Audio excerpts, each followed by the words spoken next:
Chapter 14. In all his plottings, Luke had never thought of the screen door being locked. Though he knew his own parents locked up at night, when they didn't forget, the doors at his house had always been open for him, and he'd never been near anyone else's door. Idiot, he muttered to himself. He tugged harder on the door, but he couldn't concentrate enough to make his hands work together. Each second that passed made the hair on the back of his neck stand up more. He'd never been so exposed in his entire life. Hurry, hurry, hurry, get out of sight. The door didn't budge. He'd have to turn around. Now. That was what his brain said. What his hand did was plunge through the screen. He pulled the wire away from the frame and reached through. The screen scraped the back of his hand and his arm, but he didn't stop. He fiddled with the lock inside until he heard it click. He silently slid the screen door back and stepped past the hanging blinds into the sports family's house. Even with the blinds blocking every window, the room he entered was airy and bright. From the freshly painted walls to the sparkling glass tables to the polished wood floor, everything looked new. Luke stared.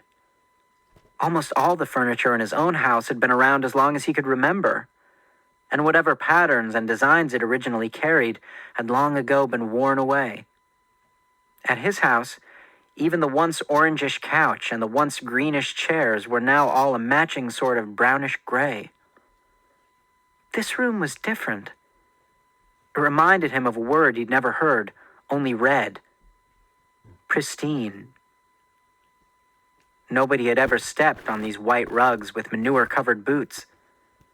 Nobody had ever sat on those pale blue couches with corn dust-covered jeans. Luke might have stood by the door forever, in awe, but someone coughed in another room. Then he heard a strange beep, beep, beep, beep. He tiptoed forward.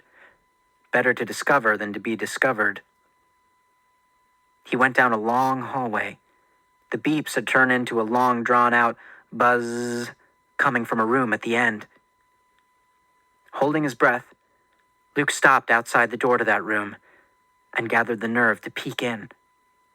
His heart pounded. There was still time to escape unseen, to go back to his house, an attic, a normal, safe life. But he'd always wonder. Luke leaned forward slowly, moving a fraction of an inch at a time until he could just barely see around the door.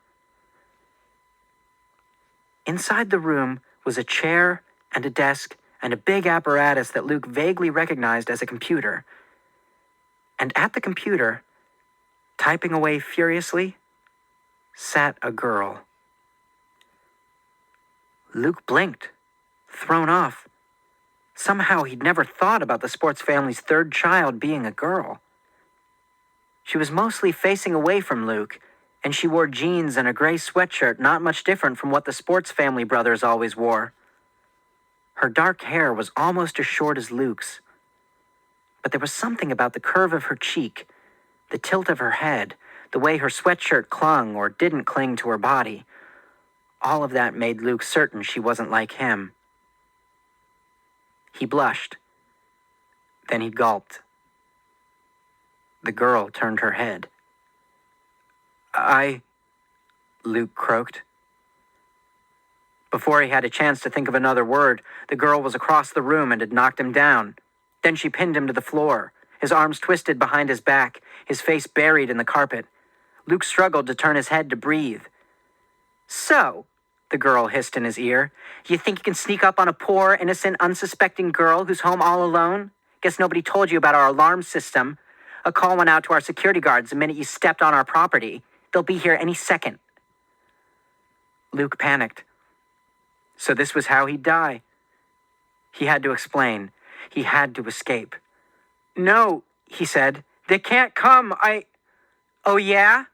the girl said. "Who are you to stop them?" Luke raised his head as much as he could. He said the first words that came into his mind. "Population police." The girl let go.